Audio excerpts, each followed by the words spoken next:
Alright, y'all, today is a day. Today is a new day.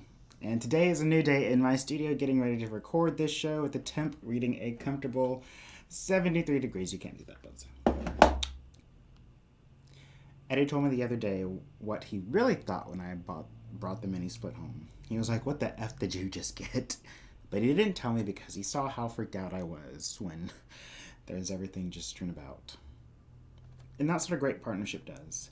They get you through the hard times, and then the two of you laugh about it later.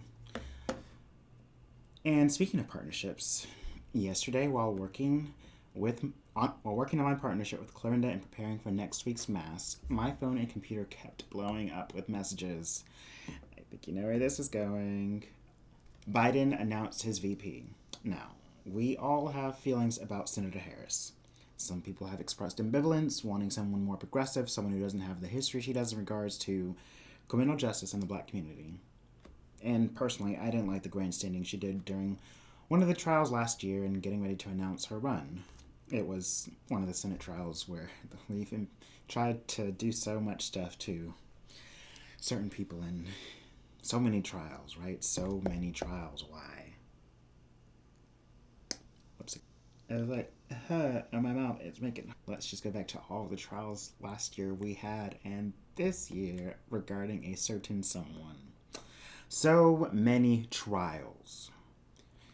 But, and maybe I'm wrong about this, but it's something incredible to take your loudest critic and choose him as your running mate. I think that Obama did that with both Clinton and Biden, who were some of his sharpest critics during the 2007 primary season. Take the ego out of it for a second, and here's someone who sees your blind spots. I love that Eddie and I are almost diametrically opposed. Like, he's an older white man, I'm a younger black trans woman. I started off our relationship as a younger black male. He's lived in Atlanta all his life while I don't have a hometown and was born in Germany. Our accents are different. So much of each of us is different. At the beginning of our relationship, he felt so much more comfortable publicly speaking publicly, while I felt so much more comfortable expressing myself through writing. He confronts issues and is somewhat confrontational, while I tend to practice avoidance. Gotten better at it. But here's the thing. He sees my blind spots, and I his. And I've learned from him, and I think he's learned from me. And the successful thing about our partnership to me is how I continue to learn from him. I've learned how to let go of my avoidance behavior. I've developed somewhat of a hometown here in Atlanta and surprisingly lived in the same house for the past 10 years. I've become better at speaking in public somewhat, thanks acting, and thank you, Eddie. I've learned so much from him, most importantly, how to be comfortable in myself. I think we both give each other space to do that. And when he does offer me criticism, initially it hurt in the relationship. I was a wee sensitive soul who couldn't take any criticism whatsoever from anybody. But the most important lesson I've learned in this relationship that's filtered over to all of my relationships is how to take criticism from people who love me. Key word being people who love me and care for me.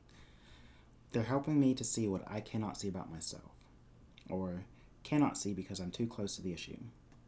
So, when Eddie offers his critiques and opinions, I listen because they're not meant to hurt, but instead to help make me better, or whatever I'm doing, or making a bit better. So, come November, I will vote for the candidate and team that has issues and values similar to me. Were either of them my top picks? No.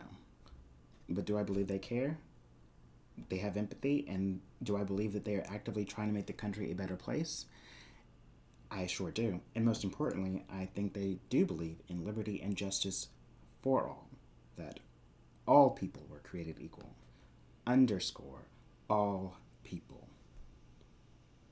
Especially minorities. I'm just going to toss that in there in case that underscore wasn't pointed enough. Alright, y'all. I've learned that my soapbox episodes are the worst performing episodes, but whatever. Here I did get on my soapbox once again, but beauty of having your own show, isn't it? Now, I really do need to get some editing / find me an editor because I'm starting to get more content than I can keep up with. But that's neither here nor there. Alright, y'all. Keep bearing the lightness of being. I love you all, and until next time. So let's just take a minute to talk about Cardi B and Megan Thee Stallion's WAP. I'm not going to say it on air, but let me just say, watching all of the little talk pieces of like, did you hear what she said? Did you hear what they said? Do you hear this song? It's like, I sure do, because I'm a grown-ass adult, and that song is not meant for children. They didn't make it for children. They made it to express who they are. So there is that. Love me some Cardi B, love me some Megan Thee Stallion, and I cannot stop playing that on repeat. There's me getting on my soapbox again. Gonna go listen to a lot.